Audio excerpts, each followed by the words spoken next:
কোনো সিরিজটা জেতার চান্স আছে আমাদের, সো আশা করি যদি ভালো করতে পারি অবশ্যই সিরিজটা জিততে পারবো ইনশাআল্লাহ।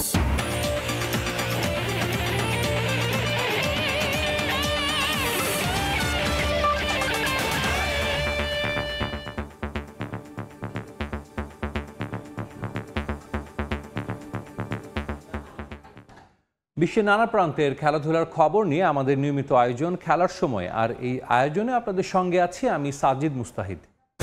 আলোচনা সমালোচনার মাঝেই নতুন ফরম্যাটের ক্লাব বিশ্বকাপের পরবর্তী আসর নিয়ে শুরু হয়েছে গুঞ্জন। 2029 সালে ফিফার এই ইভেন্টটি হতে পারে ব্রাজিলে। বিশ্ব ফুটবলের নিয়ন্ত্রক সংস্থার কাছে এ নিয়ে আগ্রহ প্রকাশ করেছে Brazil football confederation. Rio de Janeiro, Sao Paulo এবং বেলো হরিজন্তে এই 3 শহরে মেগা ইভেন্ট আয়োজন করতে চায় সিবিএফ। দর্শক সংখ্যা নিয়েও কম কথা হয়নি, যদিও জিয়ান্নি ইনফ্যান্তিনো বলেছেন এই ইভেন্টে অভূতপূর্ব সাফল্য পেয়েছে ফিফা। এমনকি $2 বিলিয়ন বেশি রাজস্ব আয়ের দাবিও করেছেন বিশ্ব ফুটবলের নিয়ন্ত্রক সংস্থার সভাপতি। সেই হিসেবে ম্যাচ প্রতি রেভিনিউ এসেছে $31 মিলিয়ন, গড়ে 40,000 দর্শক উপস্থিতির তথ্যও দিয়েছেন তিনি। সব মিলিয়ে নিউ ফরম্যাটের ক্লাব ওয়ার্ল্ড কাপের প্রথম আসরে মিশ্র প্রতিক্রিয়া। তবে এর মাঝেই পরবর্তী আসর নিয়ে উঠছে নানা গুঞ্জন। শোনা যাচ্ছে 2029 সালেও ক্লাব বিশ্বকাপ হবে আমেরিকা মহাদেশে, তবে সেটা লাতিনে। সম্ভাব্য আয়োজক ব্রাজিল। মেজর ইউরোপিয়ান লিগ ও কন্টিনেন্টাল টুর্নামেন্টের বিরতিতে এবারের মতো জুন জুলাই উইন্ডোতে ইভেন্ট করতে চায় ফিফা। পরবর্তী আসর আয়োজনে অফিসিয়ালি ইন্টারেস্ট দেখিয়েছে ব্রাজিল। ফিফার সঙ্গে নাকি যোগাযোগও করেছে ব্রাজিলিয়ান ফুটবল কনফেডারেশন। সম্ভাব্য শহরের তালিকায় রয়েছে Rio de Janeiro, Sao Paulo ও বেলো হরিজন্তের নাম। 2014 ফিফা বিশ্বকাপ থেকেই ভালো মানের স্টেডিয়াম রয়েছে ব্রাজিলে। ফুটবলের সমৃদ্ধ ইতিহাস, ঐতিহ্য আর প্যাশনেট ফ্যান বেজের বিবেচনায় ব্রাজিলে ক্লাব ওয়ার্ল্ড কাপ আয়োজনে আগ্রহ রয়েছে ইনফ্যান্তিনোরও। নতুন ফরম্যাটের প্রথম আসরের চ্যাম্পিয়নের পাশাপাশি আরও কয়েকটি দল এরই মধ্যে 2029 সালেরটার জন্য কোয়ালিফাই করেছে। ইউরোপ থেকে রিয়াল মাদ্রিদ ও ম্যানচেস্টার সিটি, সাউথ আমেরিকা থেকে ফ্ল্যামেঙ্গো ও ফ্লুমিনেন্স, এশিয়া থেকে উরাওয়া রেড ডায়মন্ডস, আফ্রিকা থেকে আল আহলি, নর্থ আমেরিকা থেকে ক্লাব লিওন আর ওশেনিয়া থেকে অকল্যান্ড সিটির জায়গা নিশ্চিত। মাকসুম আলম খান, সময় সংবাদ। সফলভাবে ফিফা ক্লাব বিশ্বকাপ আয়োজন করায় ফিফা প্রেসিডেন্ট জিয়ান্নি ইনফান্তিনোর ভূয়সী প্রশংসা করলেন মার্কিন প্রেসিডেন্ট। যুক্তরাষ্ট্রের ফুটবলের জনপ্রিয়তায় মুগ্ধ করেছে ডোনাল্ড ট্রাম্পকে। টুর্নামেন্টের ট্রফিটাও মনে ধরেছে প্রেসিডেন্টের। এ সময় তিনি যুক্তরাষ্ট্রে ব্রাজিলিয়ান কিংবদন্তি পেলের প্রসঙ্গ টেনে স্মৃতিরোমন্থন করেন। ফিফা প্রেসিডেন্ট ইনফান্তিনো আমার বন্ধুর মতো, সে দারুণ কাজ করেছে। ফিফা ক্লাব বিশ্বকাপের ফাইনাল উপভোগ করেছি। অন্যরা এটাকে ফুটবল বললেও আমরা সকার বলি। এবার বাংলাদেশের শ্রীলঙ্কা সফর প্রসঙ্গ। শুরুতে লিটন দাসের ব্যাটিং বড় সংগ্রহের ভিত গড়ে দিয়েছে, যেখান থেকে শেষ দিকে ব্যাটাররা রানটা দ্রুত বাড়িয়ে নিয়েছে। লঙ্কানদের বিপক্ষে জয়ের পর জানান টাইগার ব্যাটার শামীম পাটোয়ারি, অধিনায়কের রানে ফেরা দলের জন্য স্বস্তির। এবার টাইগারদের চোখ সিরিজ জয়ের দিকে। ডাম্বুরা থেকে তারেক হাসান শিমুলের রিপোর্ট। লিটন অনেক ভালো ব্যাটিং করেছে, অবশ্যই অনেক একটা টার্নিং একটা পয়েন্ট, কারণ শুরুতে ভালোটা শুরু করতে পেরেছে বলে আমরা লাস্টে ভালো ফিনিশিং দিতে পেরেছি। এটা অবশ্যই টিমের জন্য খুবই ইম্পর্টেন্ট। আমি মনে করি মাঝে মধ্যে গেম একটু স্লো করতে হয়, সো এটা একটা ভালো পার্টনারশিপ দরকার ছিল। সো যেহেতু আমরা লাস্টে দিয়ে আমাদের ভালো ব্যাটসম্যান আছে, সো ওইটা আমরা কাভার করতে পারবো ইজিলি। সো এটা খুবই দরকার ছিল হৃদয় অ্যান্ড লিটন দাসের ইনিংসটা। ব্যাটিং পছন্দ করি পার্সোনালি আমি, আর হলো যে আমি সবসময় পজিটিভ থাকার ট্রাই করি। আর এই গেমটা T20 গেমটাই হলো পজিটিভনেস যত থাকবো আমি মনে করি তত ভালো। এই সিরিজটা হেরে গেছি, সো এখন আমরা একে জিতে আছি। সো এখনও সিরিজটা জেতার চান্স আছে আমাদের, সো আশা করি যদি ভালো করতে পারি অবশ্যই সিরিজটা জিততে পারবো ইনশাআল্লাহ। পরিবর্তন হচ্ছে বিসিবির অবস্থান। সাবেক অধিনায়কের জন্য সবসময় দরজা খোলা। বিসিবি পরিচালক ইফতেখার মিঠুর এমন বক্তব্যের পর এবার আরেক পরিচালক মাহবুব আনাম বললেন, মাঠে সাকিবের প্ল্যাকার্ড নিয়ে আসতে কোনো বাধা নেই। এটাকে বাংলাদেশ পাকিস্তান T20 সিরিজের টিকিটের মূল্য প্রকাশ করেছে বিসিবি। সম্প্রচার সত্ত্ব বিক্রিতে প্রত্যাশিত অর্থ না পেলেও টিকিটের দাম বাড়িয়েছে ক্রিকেট বোর্ড। গ্রেটেস্ট ক্রিকেটার হচ্ছে সাকিবুল হাসান, এটার কোনো সেকেন্ড চয়েস কারো কোনো বলতে পারবেন না। তো সবসময় ডোর ইজ ওপেন।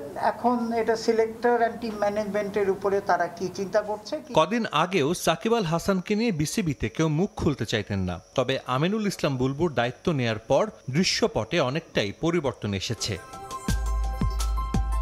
গেল মাসে টেস্ট মর্যাদা প্রাপ্তির 25 বছর উদযাপন করেছে বিসিবি, যেখানে দেখা গেছে সাকিবের ছবি সম্বলিত পোস্টার। তবে সবশেষ বিপিএলেও ছিল ভিন্ন চিত্র।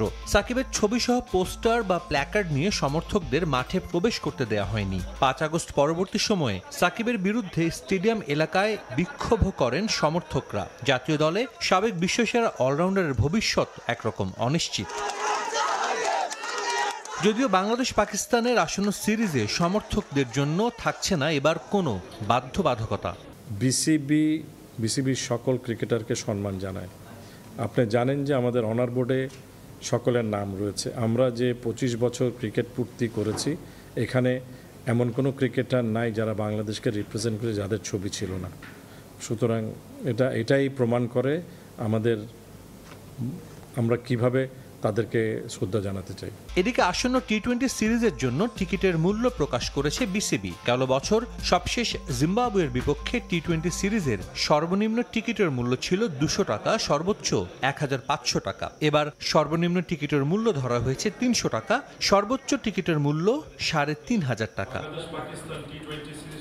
মোট টিকিটের 70% বিক্রি হবে অনলাইনে। বিসিবির নিজস্ব টিকিটিং প্ল্যাটফর্ম gobcbticket.com থেকে একজন সর্বোচ্চ 4টি করে টিকিট কিনতে পারবেন। ম্যাচের দিন অবিকৃত টিকিট বিক্রি হবে স্টেডিয়ামের বাইরের বুথে। আমরা যে টিকিট সার্ভারের মাধ্যমে টিকিটটা করছি, এটা ভেরি স্ট্রং সার্ভার, এবং বিপিএল ফাইনালের টিকিটগুলো অনলাইনেই বিক্রি হয়েছিল, আমাদের সার্ভার ডাউন হয়নি। সচরাচর একটা অভিজ্ঞতা হয়েছে যে খেলার দিনেও কিন্তু অনেক লোক এখানে এসে টিকিট কাটতে চায় এই খোঁজে। তো যেহেতু এটা আমাদের প্রথমবারই মেজরিটি আমরা অনলাইনে দিচ্ছি, সেখানেও একটা অংশ থেকে যাবে যারা ম্যাচ ডেতে খেলার টিকিট কাটতে আসবে। সবশেষ বিপিএল এর মতো এবারও জুলাই আন্দোলনে আহতদের জন্য ফ্রি টিকিটের ব্যবস্থা রেখেছে বিসিবি। গ্র্যান্ডস্ট্যান্ডের একটি ব্লকের 100 টিকিট বরাদ্দ থাকবে আন্দোলনে আহতদের জন্য। সাজিদ মুস্তাহিদ, সময় সংবাদ, ঢাকা। এবার অন্য প্রসঙ্গ। 5 আগস্ট চাংখারপুলে আনাস সহ 6 জনকে হত্যা মামলার বিচার শুরুর আদেশ দিয়েছেন আন্তর্জাতিক অপরাধ ট্রাইব্যুনাল। এ নিয়ে ব্রিফ করছেন প্রসিকিউটর, সরাসরি যাচ্ছি সেখানে। বিভিন্ন সময়ে যারা ছিলেন পলাতক আসামি তাদের জন্য রাষ্ট্রের পক্ষ থেকে স্টেট ডিফেন্স লয়ার এনগেজ করা হয়, এবং যারা উপস্থিত আছেন আজকে 4 জন উপস্থিত ছিলেন, আসামি আরশাদ হোসেন, সুজন হোসেন, ইমাজ হোসেন, ইমন এবং নাসিরুল ইসলাম, তারা আদালতে উপস্থিত ছিলেন, তাদের আইনজীবীরা ছিল। এই দুই পক্ষকে শুনানি অন্তে আজকে আন্তর্জাতিক অপরাধ ট্রাইব্যুনাল 1 এই 8 জন আসামির বিরুদ্ধে আনুষ্ঠানিকভাবে অভিযোগ গঠন করেছেন। অভিযোগটা হচ্ছে 5 আগস্ট 2024 সালে ঢাকা মহানগরীর চানখারপুর এলাকায় মানবতা বিরোধী অপরাধ সংগঠনের মাধ্যমে 6 জন তরুণকে গুলি করে হত্যা করা, এবং সেই অভিযোগ গঠনের পরে আজকে তাদেরকে সময় দেওয়া হচ্ছে প্রস্তুতির জন্য। আগামী 10 আগস্ট তারিখে প্রসিকিউশনের পক্ষে আনুষ্ঠানিক যে অভিযোগের পরে যে ওপেনিং স্টেটমেন্ট বলে, সেই স্টেটমেন্টের জন্য দিন ধার্য করা হয়েছে, এবং 11ই আগস্ট থেকে এই মামলার আনুষ্ঠানিক সাক্ষ্য গ্রহণ শুরু হবে, এবং সেই দিন প্রথম সাক্ষ্য গ্রহণ অনুষ্ঠিত হবে। একটু এই ঘুমের মামলাটার বিষয়টা এর বাইরে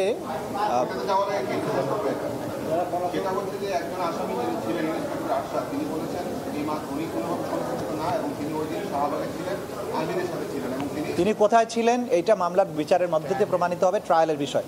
এটা উনি আজকে কি বলছেন, দ্যাট ইজ টোটালি ইমম্যাটেরিয়াল। আজকে উপস্থাপিত সাক্ষ্য প্রমাণের ভিত্তিতে আদালত তার বিরুদ্ধে অভিযোগ গঠন করেছেন। তার আজকে বলার বিষয় যে তিনি দোষ স্বীকার করেন না দোষ অস্বীকার করেন। তিনি 5 আগস্ট চাংখারপুলে আনাস সহ 6 জনকে হত্যা মামলার বিচার শুরুর আদেশ দিয়েছেন আন্তর্জাতিক অপরাধ ট্রাইব্যুনাল। এই নিয়ে ব্রিফ করছিলেন প্রসিকিউটর, সরাসরি ছিলাম সেখানে। দেখছেন খেলার সময়, সঙ্গেই থাকুন। এই ছিল খেলার সময়ের এখনকার আয়োজন, সঙ্গেই থাকুন সময়ের।